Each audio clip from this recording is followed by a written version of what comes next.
PMC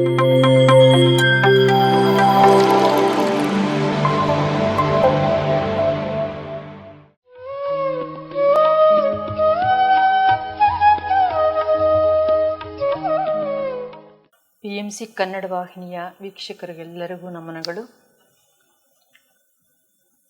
ನಾವು ಈಗ ಪ್ರತಿಕ್ಷಣ ಸತ್ಯದರ್ಶನ ಈ ನಿಟ್ಟಿನಲ್ಲಿ ಧ್ಯಾನ ಅನ್ನೋದು ಹೇಗೆ ನಮಗೆ ಸಂತೋಷ ಮತ್ತು ಸ್ವಾತಂತ್ರ್ಯವನ್ನು ನೀಡುತ್ತೆ ಅನ್ನೋದ್ರ ಬಗ್ಗೆ ತಿಳ್ಕೊಳ್ಳೋಣ ಮಾಸ್ಟರ್ಸ್. ಅದನ್ನು ತಿಳಿಸಲಿಕ್ಕೆ ನಮ್ಮೊಂದಿಗಿದ್ದಾರೆ ಸ್ವಾಮೀಜಿಯವರು, ಸ್ವಾಮಿ ಪೂರ್ಣಾನಂದ ಸ್ವಾಮೀಜಿಯವರು ಮಂಗಳೂರಿನ ರಾಮಕೃಷ್ಣ ವಿವೇಕಾನಂದ ಆಶ್ರಮ ವತಿಯಿಂದ ಆಗಮಿಸಿದ್ದಾರೆ. ಸ್ವಾಮೀಜಿ ಅವರಿಗೆ ಸ್ವಾಗತ. ನಮಸ್ತೆ ಸ್ವಾಮೀಜಿ. ಸ್ವಾಮೀಜಿ, ಜೀವನದಲ್ಲಿ ಪ್ರತಿಯೊಬ್ಬರ ಆಕಾಂಕ್ಷೆ ಸಂತೋಷವಾಗಿರಬೇಕು ಅನ್ನೋದು ಮತ್ತು ನಾವು ಸ್ವತಂತ್ರವಾಗಿರಬೇಕು, ಯಾರ ಒಂದು ಅಧೀನದಲ್ಲಿ ನಾವಿರಬಾರದು ಅನ್ನೋದು ಇಚ್ಛೆ ಪಡ್ತಾರೆ ಸ್ವಾಮೀಜಿ. ಹಾಗಾಗಿ ಈ ಎರಡು ಹೇಗೆ ನಮಗೆ ಧ್ಯಾನದಿಂದ ಪ್ರಾಪ್ತಿಯಾಗುತ್ತೆ, ಹೇಗೆ ಗಳಿಸಬಹುದು ಅನ್ನೋದ್ರ ಬಗ್ಗೆ ಸ್ವಲ್ಪ ವಿವರಿಸಿ ಸ್ವಾಮೀಜಿ. ಶ್ರೀ ಗುರುಭ್ಯೋ ನಮಃ. ಹರಿ ಓಂ. ಧ್ಯಾನ ಅನ್ನುವಂಥದ್ದು ನಮ್ಮನ್ನು ನಾವು ಚೆನ್ನಾಗಿ ಅರ್ಥ ಮಾಡ್ಕೊಳ್ಳೋದಕ್ಕೆ ಬಹಳ ಮುಖ್ಯವಾದ ಒಂದು ಸಾಧನೆ. ನಮ್ಮನ್ನು ನಾವು ಎಷ್ಟು ಚೆನ್ನಾಗಿ ಅರ್ಥ ಮಾಡ್ಕೋತೀವೋ ಮತ್ತೊಬ್ಬ ವ್ಯಕ್ತಿಯನ್ನು ನಾವು ಹಾಗೆ ಅರ್ಥ ಮಾಡ್ಕೋತೀವಿ. ಹಾಗೆ ನನ್ನ ಸಂತೋಷಕ್ಕೆ ನಾನು ಎಷ್ಟು ಪ್ರಾಮುಖ್ಯತೆ ಕೊಡ್ತೀನೋ, ಧ್ಯಾನ ಮಾಡುವಂಥ ವ್ಯಕ್ತಿ ಮತ್ತೊಬ್ಬರ ಸಂತೋಷಕ್ಕೂ ಅಷ್ಟೇ ಪ್ರಾಮುಖ್ಯತೆಯನ್ನು ಕೊಡ್ತಾನೆ. ಆಗೇನಾಗತ್ತೆ, ಒಂದು ಕರ್ಮ ಸಿದ್ಧಾಂತ ಅಂತ ಒಂದಿದೆ. ಇದು ಈ ಕರ್ಮಭೂಮಿಯಲ್ಲಿ ಅಕ್ಷರಶಃ ಸತ್ಯ. ಇದು ಏನು ಅಂದರೆ, ನಾವು ಇತರರಿಗೆ ಯಾವುದನ್ನು ಕೊಡ್ತೀವೋ ನಮಗೆ ಅದು ಹಿಂತಿರುಗುತ್ತೆ. ಯಾವುದೇ ವಿಚಾರ ಆಗ್ಬೋದು. ಇತರರಿಗೆ ನಾವು ಗೌರವವನ್ನು ಕೊಟ್ಟರೆ ನಮಗೆ ಸಮಾಜದಿಂದ ಗೌರವ ಸಿಗುತ್ತೆ. ಇತರರಿಗೆ ನಾವು ಸಂತೋಷವನ್ನು ಕೊಟ್ಟರೆ ಅಥವಾ ಏನೋ ಅವ್ರ ಸಂತೋಷಕ್ಕೆ ಒಂದು ಒಳ್ಳೆ ವಿಚಾರ, ಒಳ್ಳೆ ಮಾತನ್ನು ಮಾತನಾಡಿದ್ರೆ ಪ್ರೀತಿಯಿಂದ, ಅವ್ರ ಕಡೆಯಿಂದ ಸಮಾಜದಿಂದ ನಮಗೆ ಸಂತೋಷ ಸಿಗುತ್ತೆ. ಹಾಗೆ ಸ್ವಾಮಿ ವಿವೇಕಾನಂದರು ಮತ್ತೊಂದು ವಿಚಾರ ಹೇಳ್ತಾರೆ, ಯಾರ ಸ್ವಾತಂತ್ರ್ಯಕ್ಕೂ ಅಡ್ಡಿ ಬರಬೇಡಿ. ಇದು ಬಹಳ ಮುಖ್ಯ. ಅಂದ್ರೆ ನಾನ್ ಇಂಟರ್ಫಿಯರೆನ್ಸ್ ಅಂತ ಸ್ವಾಮೀಜಿ. ಅದು ಪ್ರತಿಯೊಂದು ಜೀವ ಅದು ಸಚ್ಚಿದಾನಂದ ಸ್ವರೂಪ, ಅದು ನಿತ್ಯ ಮುಕ್ತ ಸ್ವರೂಪ. ಪ್ರತಿಯೊಬ್ಬ ವ್ಯಕ್ತಿ, ಸ್ತ್ರೀ ಪುರುಷರು ಯಾರೇ ಆಗಲಿ, ಪ್ರತಿಯೊಂದು ಜೀವ ಸ್ವತಂತ್ರವಾಗಿರಬೇಕು ಅಂತ ಬಯಸುತ್ತೆ. ನಾವೆಲ್ಲ ಗಮನಿಸಿದ್ದೀವಿ, ಯಾವುದೋ ಒಂದು ಪ್ರಾಣಿನೋ ಪಕ್ಷಿನೋ ಬಂಧನದಲ್ಲಿಟ್ಟರೆ ಅದು ಸಂತೋಷವಾಗಿರಲ್ಲ. ಯಾಕೆ ಅಂದರೆ ಸ್ವತಂತ್ರವಾಗಿರೋದೇ ನಮ್ಮ ನಿಜ ಸ್ವರೂಪ. ಅದಕ್ಕೆ ಅಡ್ಡಿಯಾದಾಗ ಅದು ದುಃಖವನ್ನು ಹೊಂದುತ್ತೆ. ಮನುಷ್ಯನ ದುಃಖಕ್ಕೆ ಮೊದಲ ಕಾರಣ ಅತೃಪ್ತಿ, ಎರಡನೇ ಕಾರಣ ಸ್ವಾತಂತ್ರ್ಯ ಇಲ್ಲದೆ ಇರೋದು. ಧ್ಯಾನ ಮಾಡೋದ್ರಿಂದ ಮೊದಲಿಗೆ ನನಗೇನು ಬೇಕು ನನಗೆ ಅರ್ಥ ಆಗುತ್ತೆ, ನಾನು ತೃಪ್ತನಾಗಬೇಕು, ಸಂತೋಷವಾಗಿರಬೇಕು. ಹಾಗೆ ಬೇರೆಯವರ ಸಂತೋಷಕ್ಕೂ ನಾನು ಅಡ್ಡಿ ಬರಬಾರ್ದು, ಬೇರೆಯವರ ಸ್ವಾತಂತ್ರ್ಯಕ್ಕೂ ನಾನು ಅಡ್ಡಿ ಬರಬಾರ್ದು. ಬೇರೆಯವರ ಮೇಲೆ ಅಧಿಕಾರ ಚಲಾಯಿಸೋ ಪ್ರಯತ್ನ ಯಾವತ್ತಿಗೂ ಮಾಡಬಾರ್ದು. ಅಂದ್ರೆ ನನ್ನ ಹಾಗೆ ಇತರರು ಅನ್ನೋ ಒಂದು ಭಾವನೆ, ಒಂದು ಸೂಕ್ಷ್ಮತೆ ಅನ್ನೋದು ವೃದ್ಧಿ ಆಗಿರುತ್ತೆ ಸ್ವಾಮೀಜಿ. ಧ್ಯಾನದಿಂದ ನಮಗದು ಪ್ರಾಪ್ತಿಯಾಗುತ್ತೆ. ಆಗ ಯಾರು ನಮ್ಮ ಹತ್ರ ಬಂದ್ರೂ ಅವರನ್ನ ನನ್ನ ಹಾಗೆ ಅಂತ ನಾನು ತಿಳ್ಕೊಂಡು ಮಾತನಾಡಿಸ್ದಾಗ್ಲೇ ಅವರಿಗೆ ನಮ್ಮ ಮಾತುಗಳಾಗಲಿ ನಮ್ಮ ಭಾವನೆಗಳಾಗಲಿ ಸರಿಯಾಗಿ ಅರ್ಥ ಆಗೋದು. ಧ್ಯಾನ ಅನ್ನೋದು ನಮಗೆ ಈ ರೀತಿಯಲ್ಲಿ ಬಹಳ ಉಪಯುಕ್ತವಾಗುತ್ತೆ. ಒಂದು ಉದಾಹರಣೆಯನ್ನು ನಾವು ಗಮನಿಸ್ಬೋದು. ಸ್ವಾಮಿ ವಿವೇಕಾನಂದರು ಈ ಧ್ಯಾನದ ಬಗ್ಗೆ, ಧ್ಯಾನದಿಂದ ನಮಗೆ ಯಾವುದೇ ಒಂದು ವಿಚಾರವನ್ನು ಸೂಕ್ಷ್ಮವಾಗಿ ಅರ್ಥ ಮಾಡ್ಕೊಳ್ಳೋಕ್ಕೆ, ವ್ಯಕ್ತಿಯ ಬಗ್ಗೆ ತಿಳ್ಕೊಳ್ಳೋಕ್ಕೆ ಹೇಗೆ ಉಪಯುಕ್ತವಾಗುತ್ತೆ. ಒಬ್ಬ ಮಂತ್ರಿ, ಆತ ಏನೋ ತಪ್ಪು ಮಾಡಿದ್ನಂತೆ. ರಾಜ ಏನು ಮಾಡ್ದ, ಅವನಿಗೆ ಒಂದು ದೊಡ್ಡ ಶಿಕ್ಷೆಯನ್ನು ವಿಧಿಸಿಬಿಟ್ಟ. ತುಂಬ ಎತ್ತರವಾದ ಕಂಬದ ಮೇಲೆ ಅವನನ್ನು ತಗೊಂಡೋಗಿ ಅಲ್ಲಿ ನಿಲ್ಲಿಸಿಬಿಟ್ಟು ಕೆಳಗೆ ಇಳಿಯದ ಹಾಗೆ ಮಾಡಿಬಿಟ್ಟ. ಅದೇ ಶಿಕ್ಷೆ. ಅವನು ಅಲ್ಲೇ ಇದ್ದು ಹಾಗೇ ಅವನು ಸತ್ತೋಗ್ಬೇಕು, ಆ ಥರ ಆಗೋಗಿದೆ ಪರಿಸ್ಥಿತಿ. ಮಂತ್ರಿ ಬುದ್ಧಿವಂತ, ಅವನು ಸುಮ್ಮನೆ ಇದ್ದ. ಹೆಂಡತಿ ಪಾಪ ವಿಚಾರ ಗೊತ್ತಾಯಿತು, ಆತನ ಪತ್ನಿ ಬಂದು ಕೆಳಗಡೆ ಕತ್ಲಾದ ಮೇಲೆ ಬಂದು ಆಳ್ತಾ ಇದ್ಲಂತೆ. ಎಲ್ಲರೂ ಹೋದ್ಮೇಲೆ ಮಂತ್ರಿ ಏನು ಮಾಡ್ದ, ಪತ್ನಿಗೆ ಹೇಳಿದ್ನಂತೆ, ನೋಡು ನೀನೊಂದು ಕೆಲಸ ಮಾಡು, ಒಂದು ಜೀರುಂಡೆ ತಗೊಂಬ, ಆಮೇಲೆ ಒಂದು ಸಣ್ಣ ನೂಲು ತಗೊಂಬ, ಅದಕ್ಕಿಂತ ಸ್ವಲ್ಪ ದಪ್ಪ ದಾರ ತಗೊಂಬ, ಆಮೇಲೆ ಒಂದು ದಪ್ಪನಾದ ಹಗ್ಗವನ್ನು ತಗೊಂಬ, ಚೆನ್ನಾಗಿರೋ ಹಗ್ಗ, ಸ್ವಲ್ಪ ಜೇನುತುಪ್ಪ ತಗೊಂಬ, ಇಷ್ಟು ಜೇನುತುಪ್ಪ ತಗೊಂಬ. ಪತ್ನಿ ಆಯಿತು ಅಂತ ಹೋಗಿ ಅವನು ಹೇಳಿದ್ದೆಲ್ಲ ತಗೊಂಬಂದ್ಲು. ಈಗೇನು ಮಾಡು, ಜೀರುಂಡೆಗೆ ಅದರ ಒಂದು ಮೀಸೆ ಥರ ಇರುತ್ತೆ, ಅಲ್ಲಿ ಸ್ವಲ್ಪ ಸ್ವಲ್ಪ ಜೇನುತುಪ್ಪವನ್ನು ಸವರು ಒಂದು. ಅದಕ್ಕೆ ಹಿಂದೆ ಒಂದು ಕಡೆ ಒಂದು ಕಾಲಿಗೂ ಏನಕ್ಕೋ ಅದಕ್ಕೆ ಸಣ್ಣದಾದ ನೂಲು ತಂದಿದೆಯಲ್ಲ ಅದನ್ನು ಕಟ್ಟು ಅಂದ. ಕಟ್ಬಿಟ್ಟು ಅದನ್ನು ಮೇಲ್ಮುಖವಾಗಿ ಬಿಡು, ಜೇನುತುಪ್ಪ ಸವರಿದೆಯಲ್ಲ ಮೇಲ್ಮುಖವಾಗಿ ಬಿಡು ಅಂತ. ಆ ಜೇನುತುಪ್ಪದ ಪರಿಮಳಕ್ಕೆ ಆ ಜೀರುಂಡೆ ಮೇಲಿದೆ ಜೇನುತುಪ್ಪ ಅಂತ ಮೇಲೆ ಏರ್ತಾ ಹೋಯ್ತು, ಕಂಬದ ಮೇಲೆ ಏರ್ತಾ ಏರ್ತಾ ಏರ್ತಾ ತುದಿಗೆ ಬಂತು. ಆಗ ಮಂತ್ರಿ ಅದನ್ನು ಹಿಡ್ಕೊಂಡ, ಜೀರುಂಡೆನ ಹಿಡ್ಕೊಂಡ, ಅದು ಕಾಲಿಗೆ ಕಟ್ಟಿತ್ತಲ್ಲ ನೂಲು, ಅದನ್ನು ಕೈಗೆ ತಗೊಂಡ. ಈಗ ಈ ನೂಲಿಗೆ ನೀನು ದಾರವನ್ನು ಕಟ್ಟು ಒಂದು ದಾರವನ್ನು ಕಟ್ಟಿದ್ಲು. ಈ ನೂಲಿನ ಮುಖಾಂತರ ದಾರವನ್ನು ಎಳ್ಕೊಂಡು, ಈ ದಾರಕ್ಕೆ ಹಗ್ಗವನ್ನು ಕಟ್ಟು, ಹಗ್ಗ ಕಟ್ಟಿದ್ಲು. ನಿಧಾನವಾಗಿ ಹಗ್ಗವನ್ನು ಮೇಲೆ ಎಳ್ಕೊಂಡೆ. ಆ ಹಗ್ಗ ಕೈಗೆ ಸಿಕ್ತು, ಭೂಮಿಯವರೆಗೂ ಹಗ್ಗ ಇದೆ. ಆ ಹಗ್ಗವನ್ನು ಮೇಲಿನ ಕಂಬದ ತುದಿಗೆ ಗಟ್ಟಿಯಾಗಿ ಕಟ್ಟಿಬಿಟ್ಟು ಹಗ್ಗದ ಸಹಾಯದಿಂದ ಕೆಳಗಿಳಿದು ತನ್ನ ಪ್ರಾಣವನ್ನು ಉಳಿಸ್ಕೊಂಡ ಅಂತ ವಿವೇಕಾನಂದರು ಒಂದು ಉಪಮಾನ ಕೊಟ್ಟು ಹೇಳ್ತಾರೆ. ಧ್ಯಾನದ ಒಂದು ಟೆಕ್ನಿಕ್, ವಿಧಾನವನ್ನು ಇಲ್ಲಿ ತಿಳಿಸ್ತಾರೆ. ಅಂದರೆ ಈ ಸಣ್ಣ ನೂಲು ಏನಿತ್ತೋ ಆ ಸಣ್ಣ ನೂಲು ಬಂದು ಉಸಿರು, ಆ ಸೂಕ್ಷ್ಮವಾದ ಉಸಿರನ್ನು ನಾವು ಗಮನಿಸ್ತಾ ನಮಗೆ ಅದರಿಂದ ನಮ್ಮ ಪ್ರಾಣಶಕ್ತಿ ನಮ್ಮ ಹತೋಟಿಗೆ ಬಂದಾಗ ಕ್ರಮೇಣ ನಮ್ಮ ಮನಸ್ಸು ನಮ್ಮ ಹತೋಟಿಗೆ ಬರುತ್ತೆ. ಪ್ರಾಣ ಆಯಾಮ ಅಂದರೆ ನಿಯಮಿಸೋದು ಅಂತ. ಮನಸ್ಸು ಹತೋಟಿಗೆ ಬಂದಾಗ ಮನಸ್ಸಿನ ಮೂಲಕ ಬುದ್ಧಿ ನಮ್ಮ ಅಧೀನಕ್ಕೆ ಬರುತ್ತೆ. ಕ್ರಮೇಣ ಅದರ ಸಹಾಯದಿಂದ ನಾವು ಬುದ್ಧಿಗೆ ಅತೀತವಾದ ಆತ್ಮನನ್ನು ಅರಿತು ಮುಕ್ತರಾಗ್ತೀವಿ. ಸೊ ಸ್ವಾತಂತ್ರ್ಯ ಅನ್ನೋದು ಹೊರಗಿನ ವ್ಯಕ್ತಿಗಳು ಅರ್ಥ ಮಾಡಿಕೊಳ್ಳೋ ವಿಧಾನ ಬೇರೆ, ಆಧ್ಯಾತ್ಮಿಕ ದೃಷ್ಟಿಯಿಂದ ಸ್ವಾತಂತ್ರ್ಯ ಅನ್ನೋದು ಬೇರೆ. ಹೊರಗಿನ ವ್ಯಕ್ತಿಗಳೇನು ಅಂದರೆ ಸ್ವಚ್ಛಂದವಾಗಿ ತನಗಿಷ್ಟ ಬಂದ ಹಾಗೆ ಜೀವನ ಮಾಡಿಕೊಂಡು ಯಾರ ಅಡಚಣೆ ಇಲ್ಲದೆ ಇದ್ದರೆ ಸ್ವಾತಂತ್ರ್ಯ ಅಂತ ಭಾವಿಸ್ತಾರೆ. ಆದರೆ ವಾಸ್ತವವಾಗಿ ಸ್ವಾತಂತ್ರ್ಯ ಇರೋದು ನಮ್ಮ ಅಂತರಂಗದಲ್ಲಿ. ಯಾರು ಧ್ಯಾನ ಮಾಡ್ತಾರೋ, ಅಂತರಂಗದಲ್ಲಿ ನಮ್ಮ ಸುಪ್ತ ಆತ್ಮ ಅಥವಾ ನಮ್ಮ ನಿಜ ಸ್ವರೂಪವನ್ನು ಅರ್ಥ ಮಾಡ್ಕೊಳ್ತಾರೋ ಅವರು ಈ ಪ್ರಕೃತಿಯ ಬಂಧನ, ಮನಸ್ಸಿನ ಬಂಧನ, ಬುದ್ಧಿಯ ಬಂಧನದಿಂದ ಬಿಡುಗಡೆಯಾಗಿ ಬುದ್ಧಿಗಿಂತ ಅತೀತವಾದ ಆತ್ಮ ನಾನು ಅಂತ ಅರಿತು ಸ್ವತಂತ್ರರಾಗ್ತಾರೆ. ಇದು ಶಾಶ್ವತವಾದ ಸ್ವಾತಂತ್ರ್ಯ. ಹಾಗಿದ್ರೆ ವ್ಯಕ್ತಿಗಳೆಲ್ಲರೂ ಭೌತಿಕವಾಗಿ ಸ್ವತಂತ್ರರಾಗಿದ್ದರೆ ಸಂತೋಷವಾಗಿರ್ತೀವಿ ಅಂತ ತಿಳ್ಕೊತಾರೆ. ಅಂದರೆ ಶಾಶ್ವತವಾದ ಸ್ವಾತಂತ್ರ್ಯವನ್ನು ಪಡ್ಕೊಂಡಾಗ ಆನಂದ ಅನ್ನೋದು ಸಿಗುತ್ತೆ ಅನ್ನೋದು. ಅದಕ್ಕೆ ನಾವು ಶ್ವಾಸವನ್ನು ಹಿಡ್ಕೊಂಡಾಗ ಶ್ವಾಸವನ್ನು ಹಿಡ್ಕೊಂಡು ಪ್ರಾಣಶಕ್ತಿ ಅನ್ನೋದು ನಿಯಂತ್ರಣೆ ಆದಾಗ ಮನಸ್ಸು ಅನ್ನೋದು ನಿಯಂತ್ರಣಕ್ಕೆ ಬರುತ್ತೆ. ಅದರಿಂದ ಬುದ್ಧಿಯನ್ನು ಮೀರಿ ನಾವು ಆತ್ಮದ ಕಡೆಗೆ ಹೋದಾಗ ಶಾಶ್ವತವಾದ ಒಂದು ನಮಗೆ ಸ್ವಾತಂತ್ರ್ಯ ಅನ್ನೋದು ಸ್ವಾತಂತ್ರ್ಯ ಸಿಗುತ್ತೆ. ದೇಹದ ಸ್ವಾತಂತ್ರ್ಯ ಅಲ್ಲ, ದೇಹನೇ ನಶ್ವರ. ದೇಹ ಹೋದ್ಮೇಲೆ ಆ ಸ್ವಾತಂತ್ರ್ಯನೂ ಹೊಟ್ಟೋಗುತ್ತೆ. ಆತ್ಮ ಸ್ವಾತಂತ್ರ್ಯ ಶಾಶ್ವತ.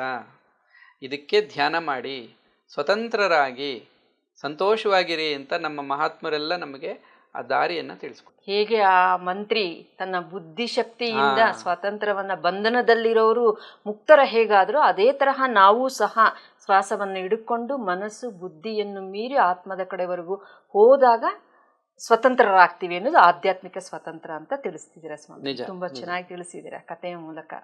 ಎಷ್ಟು ಅಂತರಾರ್ಥ ಇದೆ ಈ ಕಥೆಯಲ್ಲಿ ಅನ್ನೋದು. ಸ್ವಾಮಿ ವಿವೇಕಾನಂದರು ರಾಜಯೋಗದಲ್ಲಿ ತಿಳಿಸಿರುವಂತ ಕಥೆ ಇದು ಒಂದು ಉದಾಹರಣೆ.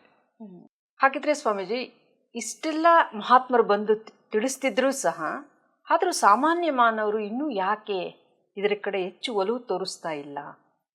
ಶಾಶ್ವತದ ಕಡೆಗೆ ಯಾಕೆ ಹೆಚ್ಚು ಒಲವು ತೋರಿಸ್ತಾ ಇಲ್ಲ? ಮೊದಲನೇದಾಗಿ ನಾವು ಅರ್ಥ ಮಾಡಿಕೊಂಡ್ರೆ, ಸಮಾಜ, ಈ ಜನಗಳು, ಅವರಿಗೆ ಜೀವನದ ನಿಜವಾದ ಪರಿಕಲ್ಪನೆ ಇಲ್ಲ. ಅಂದರೆ ಯಾವುದೇ ಒಂದು ನಮಗೆ ಪ್ರಾಪ್ತಿಯಾದರೂ ಅದಕ್ಕೊಂದು ಕಾರಣ ಇರುತ್ತೆ. ನಮ್ಮ ಜೀವನದ ಉದ್ದೇಶ ಏನು, ನಾವು ಯಾಕೆ ಜೀವನ ಮಾಡಬೇಕು, ಇದರ ಕಾರಣ ಏನು, ಇದಕ್ಕೇನು ಕಾರಣ? ಇವತ್ತು ನಾವು ಜೀವನದಲ್ಲಿ ಕಷ್ಟಪಡ್ತಾ ಇದ್ದೀವಿ, ಹಲವಾರು ಥರದ ಭಯ ಇದೆ ಮನುಷ್ಯನಿಗೆ. ಏನು ಕಾರಣ ಅಂತ ವಿಚಾರ ಮಾಡುವಂತಹ ಸ್ವಭಾವ ಇಲ್ಲ. ಮೊದಲನೇದು, ಉಪನಿಷತ್ತಲ್ಲಿ ಕೂಡ ಇದನ್ನು ಹೇಳುತ್ತೆ, ವೈಚಾರಿಕತೆಯ ಕೊರತೆ. ಅಂದರೆ ವಿಚಾರವಂತಿಕೆ ಇಲ್ಲ. ವಿಚಾರವಂತಿಕೆ ಅಂದರೆ ಪ್ರಶ್ನೆ ಮಾಡ್ಕೋಬೇಕು. ನಾನು ಯಾರು, ನನಗೆ ಯಾಕೆ ದುಃಖ ಬರುತ್ತೆ, ನನಗೆ ಯಾಕೆ ಭಯ ಆಗುತ್ತೆ, ನಾನು ಯಾಕೆ ಈ ಶರೀರದ ಬಂಧನದಲ್ಲಿದ್ದೀನಿ, ಯಾಕೆ ಮನುಷ್ಯನ ಜೀವನದಲ್ಲಿ ಇಷ್ಟೊಂದು ಹೋರಾಟ ಇದೆ, ಪ್ರಶ್ನೆ ಬರಬೇಕು. ಪ್ರಶ್ನೆ ಬಂತು ಅಂದರೆ ಅವನು ವಿಚಾರವಂತ. ಇದು ಮೊದಲನೇದು. ವಿಚಾರವಂತಿಕೆಯ ಕೊರತೆ ಇರೋದ್ರಿಂದ ಅವರು ಮಹಾತ್ಮರು ಕೊಟ್ಟಿರೋಂಥ ಅದ್ಭುತವಾದ ಜ್ಞಾನವನ್ನು ಪಡ್ಕೋಬೇಕು ಅಂತ ಅವ್ರಿಗೆ ಆಸಕ್ತಿನೂ ಇಲ್ಲ, ಅದರ ಮಹಿಮೆ ಅರ್ಥ ಆಗ್ತಿಲ್ಲ. ಸಾಮಾನ್ಯ ವಿಚಾರಗಳಲ್ಲೇ ಮನಸ್ಸನ್ನು ತೊಡಗಿಸ್ಕೊಂಡು ಜೀವನ ಹಾಗೆಯೇ ಕಳೆದೋಗ್ತಾ ಇದೆ ವ್ಯರ್ಥವಾಗಿ. ಇನ್ನೊಂದು ವಿಚಾರ, ಸ್ವಾಮಿ ವಿವೇಕಾನಂದರು ಹೇಳ್ತಾರೆ, ಒಂದು ರೀತಿಯಲ್ಲಿ ಅದು ಒಳ್ಳೆಯದೇ. Experience makes man perfect. Experience is the best teacher ಅಂತ ಹೇಳ್ತಾರೆ. ಅನುಭವ ಆಗಬೇಕು.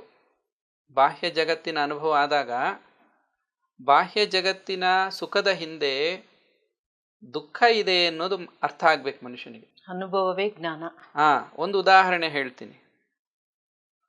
ಈಗ ಚಿಕ್ಕ ಮಕ್ಕಳಿಗೆ ಸಿಹಿ ತಿಂಡಿ, ಐಸ್ ಕ್ರೀಮು, ಚಾಕ್ಲೇಟು ಅಂದರೆ ಇಷ್ಟ. ಯಾರೋ ಒಬ್ಬ ಕಳ್ಳ, ಅದೆಲ್ಲ ಭಾಳಷ್ಟು ಕಡೆ ನಡೆದಿದೆ, ಅವನೇನು ಮಾಡ್ತಾನೆ, ಆ ಮಗುವಿಗೆ ಸಿಹಿ ತಿಂಡಿಯ ಆಸೆಯನ್ನು ತೋರಿಸಿ ಮಗುವನ್ನೇ ಕದ್ಕೊಂಡು ಹೊಟ್ಟೋಗ್ತಾನೆ. ಆ ಮಗು ದೊಡ್ಡ ಅಪಾಯದಲ್ಲಿ ಸಿಕ್ಕಾಕ್ಕೊಳ್ಳುತ್ತೆ.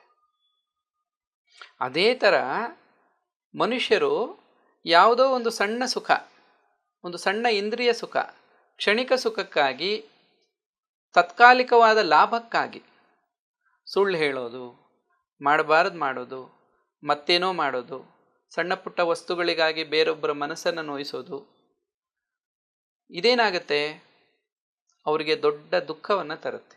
ಅದಕ್ಕೋಸ್ಕರ ಆಸೆಯೇ ದುಃಖಕ್ಕೆ ಕಾರಣ ಅಂತ ಹೇಳಿರೋದು ಸ್ವಾಮೀಜಿ. ಅಂದರೆ ಇಂದ್ರಿಯಗಳು ಕೊಡುವಂತಹ ಸುಖ ಈ ಚಾಕ್ಲೇಟು, ಐಸ್ ಕ್ರೀಮ್ ಇದ್ದ ಹಾಗೆ. ಅದಕ್ಕೆ ಯಾರು ಆಸೆ ಪಡ್ತಾರೆ? ಮಕ್ಕಳು ಆಸೆ ಪಡ್ತಾರೆ. ಈಗ ಯಾರೋ ಒಬ್ಬರು ದೊಡ್ಡವರು, ಹಿರಿಯರು, ಬನ್ನಿ ಇಲ್ಲಿ ನಿಮಗೆ ಚಾಕ್ಲೇಟ್ ಕೊಡ್ತೀನಿ ಅಂದರೆ ಅವ್ರು ಹೋಗಿ ಚಾಕ್ಲೇಟ್ ತೊಗೊಂಡು ತಿನ್ನಲ್ಲ. ನಾನು ಹೇಳ್ದಂಗೆ ಮಾಡು, ನನ್ನ ಜೊತೆ ಬಾ, ನಿನ್ಗೆ ಒಳ್ಳೇದಾಗತ್ತೆ, ನಿನಗೇನೋ ಕೊಡ್ತೀನಿ, ತೋರಿಸ್ತೀನಿ ಅಂತ ಕರ್ಕೊಂಡೋದ್ರೆ ಅವ್ರು ಬರಲ್ಲ. ಯಾಕೆಂದರೆ ಅವ್ರು ದೊಡ್ಡವರು, ಅವ್ರಿಗೆ ಬುದ್ಧಿ ಬೆಳೆದಿದೆ. ಹಾಗಾಗಿ ಶರೀರದಲ್ಲಿ ವಯಸ್ಕರಾದರೂ ಕೂಡ ಮೆಚುರಿಟಿ ಅಂತ ಕರಿತೀವಿ ಅದನ್ನು. ವಿಚಾರವಂತಿಕೆ, ಮೆಚುರಿಟಿ, ಅದನ್ನೇನಂತ ಕರೀತಾರೆ ಸಂಸ್ಕೃತದಲ್ಲಿ, ಪ್ರಬುದ್ಧತೆ ಅಂತ ಇದೆ. ದ ಮೆಚುರಿಟಿ ಆಫ್ ಮೈಂಡ್ ಅಂತ. ಆ ಬಾಲಬುದ್ಧಿ ಇರೋರಿಗೆ ಸಣ್ಣ ಪುಟ್ಟ ಆಸೆಗಳಿಗೆ ಅವರು ಬಲಿಯಾಗಿ ದೊಡ್ಡ ವಿಚಾರಗಳನ್ನು ಕೈ ಬಿಡ್ತಾ ಇದ್ದಾರೆ. ಹಾಗಾಗಿ ನಮ್ಮ ಬಗ್ಗೆ ನಾವು ಗಮನ ಕೊಡಬೇಕು ಅನ್ನೋದು, ಅದು ಗಮನ ಕೊಡೋದ್ರಲ್ಲಿ ಧ್ಯಾನ ಒಂದು ಅಂತ. ವಿಚಾರ ಮಾಡಬೇಕು. ವಿಚಾರ ಏನು ವಿಚಾರ ಅಂದರೆ ಜಸ್ಟ್ ಅದು ಸಿಂಪಲ್ ಆಗಿ ಹೇಳೋದಾದರೆ, ಈಗ ನಮ್ಗೆ ಯಾರೋ ಒಬ್ಬ ವ್ಯಕ್ತಿ ಏನೋ ಕೊಡ್ತಾ ಇದ್ದಾರೆ ಅಂದರೆ ಯಾಕೆ ಕೊಡ್ತಾ ಇದ್ದಾರೆ? ಯಾರೋ ಒಬ್ಬ ವ್ಯಕ್ತಿ ನಮಗೇನೋ ತೊಂದರೆ ಕೊಡ್ತಾ ಇದ್ದಾರೆ ಅಂದರೆ ಯಾಕೆ ಕೊಡ್ತಾ ಇದ್ದಾರೆ? ನಮಗೇನೋ ಒಂದು ನೋವಾಗ್ತಾ ಇದೆ, ಯಾಕೆ ನೋವಾಗ್ತಾ ಇದೆ? ಭಯ ಆದರೆ ಯಾಕೆ ಭಯ ಆಗ್ತಿದೆ? ಎಲ್ಲಕ್ಕೂ ಪ್ರಶ್ನೆ ಮಾಡಿ ನಾವೇ ತಿಳ್ಕೊಬೇಕು ಅದಕ್ಕೆ ಉತ್ತರನ. ವೈದ್ಯರ ಹತ್ರ ಹೋದರೆ ಔಷಧಿ ಕೊಡ್ಬೋದು, ಇನ್ನೇನೋ ಮಾಡ್ಬೋದು, ಆದರೆ ಮಾನಸಿಕ ಸಮಸ್ಯೆಗಳಿಗೆ ಪರಿಹಾರ ಇಲ್ಲ. ಧ್ಯಾನ ಮಾಡೋದ್ರಿಂದ ನಮ್ಮ ಮಾನಸಿಕ ಸಮಸ್ಯೆಗಳಿಗೆ ನಮಗೆ ಅಲ್ಲಿ ಪರಿಹಾರ ಸಿಗುತ್ತೆ. ನಮಗೆ ಆ ಪ್ರಬುದ್ಧತೆ ಬರುತ್ತೆ. ಧ್ಯಾನ ಮಾಡೋದ್ರಿಂದ ಅದಕ್ಕೆ ಬುದ್ಧನ ಆಗುವಂತ ಬದ್ಧ ಜೀವ ಬುದ್ಧತ್ವವನ್ನು ಪಡ್ಕೊಳ್ಳುತ್ತೆ. ಬುದ್ಧ ಅನ್ನೋದು ಒಬ್ಬ ವ್ಯಕ್ತಿ ಅಲ್ಲ, ಬುದ್ಧ ಅನ್ನೋದು ಒಂದು ಸ್ಥಿತಿ. ಯಾವಾಗ ನಮ್ಮ ಬುದ್ಧಿ ಅನ್ನುವಂಥದ್ದು ಪ್ರಬುದ್ಧ ಆಗುತ್ತೋ, ವಿಶೇಷವಾದ ಒಂದು ಜ್ಞಾನ ಪಡ್ಕೊಳ್ಳುತ್ತೋ, ಅದನ್ನ ಪ್ರಬುದ್ಧತೆ, ಅದೇ ಬುದ್ಧ ಅಂತ ಕರೆದಿದ್ದು. ಬುದ್ಧ ಅಂದ್ರೆ ಜ್ಞಾನ ಅಂತ. ಹೀಗಾಗಿ ನಮಗೆ ಧ್ಯಾನ ಅತ್ಯವಶ್ಯಕ.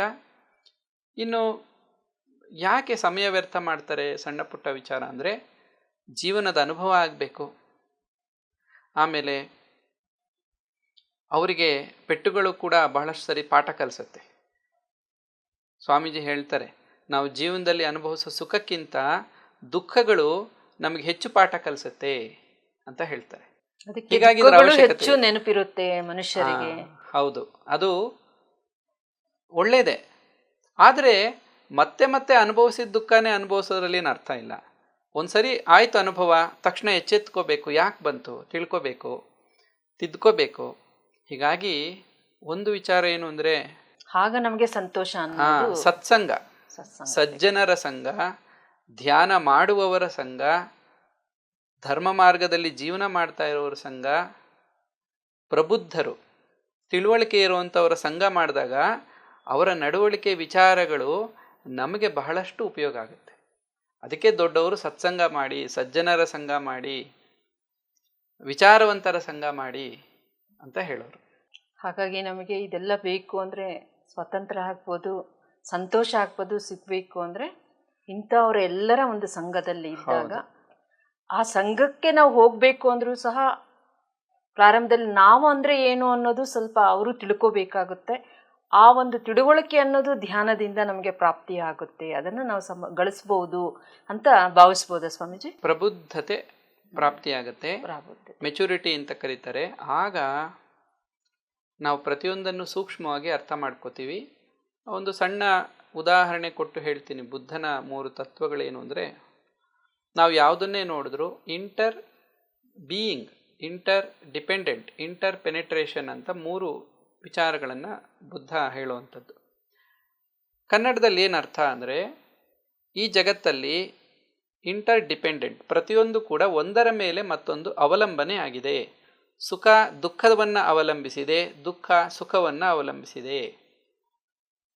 ಹಾಗಾಗಿ ನಾನು ಹೊರಗಿಂದ ಸುಖವನ್ನು ಸ್ವೀಕರಿಸಿದ್ರೆ ಸ್ವಲ್ಪ ಮಟ್ಟಿಗಾದರೂ ದುಃಖವನ್ನು ನಾನು ಸ್ವೀಕರಿಸಲೇಬೇಕು.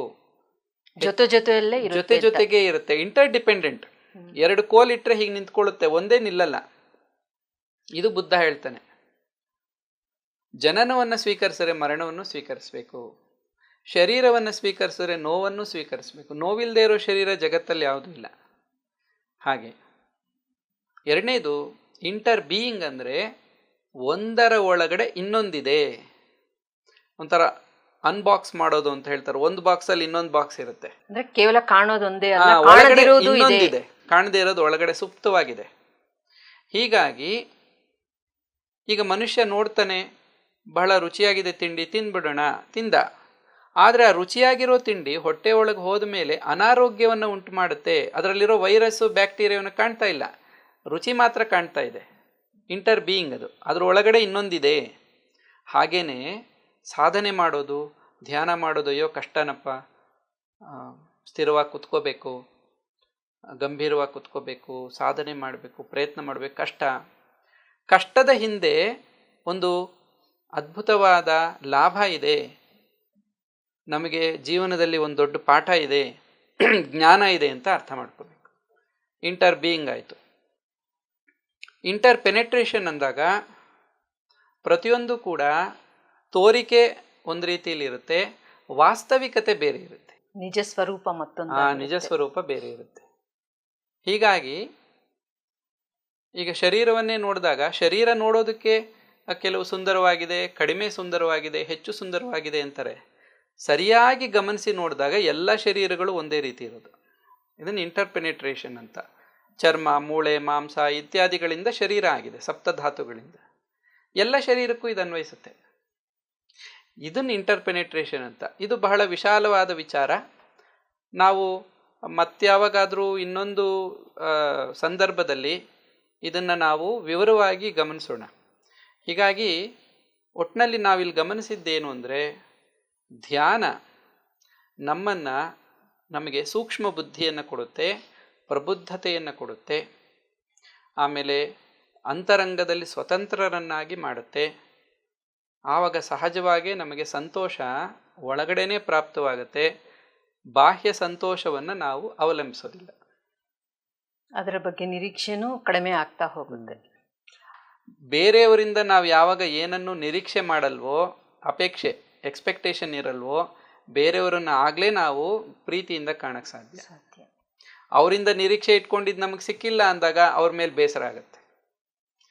ಹೀಗಾಗಿ ನೋಡಿ, ರಿಲೇಷನ್ಶಿಪ್ ಕೂಡ ಚೆನ್ನಾಗಿರುತ್ತೆ. ಅವ್ರವ್ರ ಪಾಡ್ಗೆ ಅವರು ಸಂತೋಷವಾಗಿದ್ದಾರೆ, 10 ಜನ ಇದ್ರ ಜೊತೆಗೆ ಸಂತೋಷವಾಗೇ ಇರ್ತಾರೆ.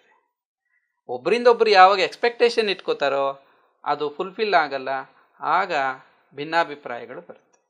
ಧ್ಯಾನದಿಂದ ಒಂದಲ್ಲ ಎರಡಲ್ಲ ಹಲವಾರು ಉಪಯೋಗಗಳಿದೆ. ಎಲ್ಲರೂ ಧ್ಯಾನವನ್ನು ಅಭ್ಯಾಸ ಮಾಡಿಕೊಂಡು ಶಕ್ತಿಯಾನುಸಾರ ಕ್ರಮೇಣ ಧ್ಯಾನವನ್ನು ವೃದ್ಧಿ ಮಾಡಿಕೊಂಡು ತಮ್ಮ ಅಂತರಂಗದಲ್ಲೇ ತಾವು ಆನಂದವನ್ನು ಕಂಡ್ಕೋಬಹುದು. ಕೇಳಿಸ್ಕೊಂಡ್ವಲ್ಲ ವೀಕ್ಷಕರೇ, ಸ್ವಾಮೀಜಿಯವರು ಎಷ್ಟು ನಮಗೆ ವಿಷಯಗಳ ತಿಳಿಸ್ಕೊಟ್ಟಿದ್ದಾರೆ. ಧ್ಯಾನ ಮಾಡ್ತಾ ಹೋದಾಗೆಲ್ಲ ನಮ್ಮ ಸೂಕ್ಷ್ಮತೆ ಮತ್ತು ನಮ್ಮ ಬಗ್ಗೆ ನಾವು ಪರಿಚಯ ಆಗೋದು, ನಮ್ಮ ಪ್ರಬುದ್ಧತೆಯನ್ನು ಹೆಚ್ಚಿಸ್ಕೊಳ್ಳೋದು, ಅಂತರಂಗದ ಸ್ವಾತಂತ್ರ್ಯವನ್ನು ಪಡ್ಕೊಳ್ಳೋದು, ಇಷ್ಟೆಲ್ಲ ಇದೆ ಇದರಲ್ಲಿ. ಹಾಗಾಗಿ ನಾವೆಲ್ಲರೂ ಪ್ರತಿದಿನ ಪ್ರತಿಯೊಬ್ಬರೂ ಧ್ಯಾನವನ್ನು ಮಾಡ್ತಾ ಹೋಗೋಣ. ಮತ್ತು ಇಂತಹ ಮಹಾತ್ಮರ ಒಂದು ಜ್ಞಾನವನ್ನು ಆಲಿಸ್ತಾ ಇರೋಣ. ಈ ಎಲ್ಲವೂ ನಿಮಗೆ ಪರಿಚಯ ಆಗೋದಕ್ಕೋಸ್ಕರನೇ ನಿಮ್ಮ ಮನೆಗೆ ತಲುಪಿಸೋ ಧ್ಯೇಯವೇ PMC ಕನ್ನಡ ವಾಹಿನಿದೆ ಆಗಿರೋದ್ರಿಂದ ಪ್ರತಿಯೊಬ್ಬರೂ ಧ್ಯಾನ ಮಾಡ್ತಾ ಇರಿ. ಅದರ ಜೊತೆಗೆ PMC ಕನ್ನಡ ವಾಹಿನಿಯನ್ನು ವೀಕ್ಷಿಸ್ತಾ ಇರಿ. ಇನ್ನೂ ಹಲವಾರು ವಿಷಯಗಳನ್ನು ನಾವು ತಿಳ್ಕೊತಾ ಹೋಗೋಣ. ಧನ್ಯವಾದಗಳು ಸ್ವಾಮೀಜಿ, ಧನ್ಯವಾದಗಳು. ತುಂಬ ಮಹತ್ವವಾದ ಜ್ಞಾನವನ್ನು ನಮ್ಮೆಲ್ಲರಿಗೂ ನೀಡಿದ್ದೀರಾ. PMC ಕನ್ನಡ ವಾಹಿನಿ ಪರವಾಗಿ ಮತ್ತು ಎಲ್ಲರ ವೀಕ್ಷಕರ ಪರವಾಗಿ ಅನಂತ ಧನ್ಯವಾದಗಳು ಸ್ವಾಮೀಜಿ. ಒಳ್ಳೆಯದು, ನಮಸ್ತೆ. PMC ಕನ್ನಡ ಚಾನೆಲ್ ಅನ್ನು ಲೈಕ್ ಮಾಡಿ, ಶೇರ್ ಮಾಡಿ, ಸಬ್ಸ್ಕ್ರೈಬ್ ಮಾಡಿ ಮತ್ತು ಮಾಡಿಸಿ. ಎಲ್ಲರಿಗೂ ಧನ್ಯವಾದಗಳು.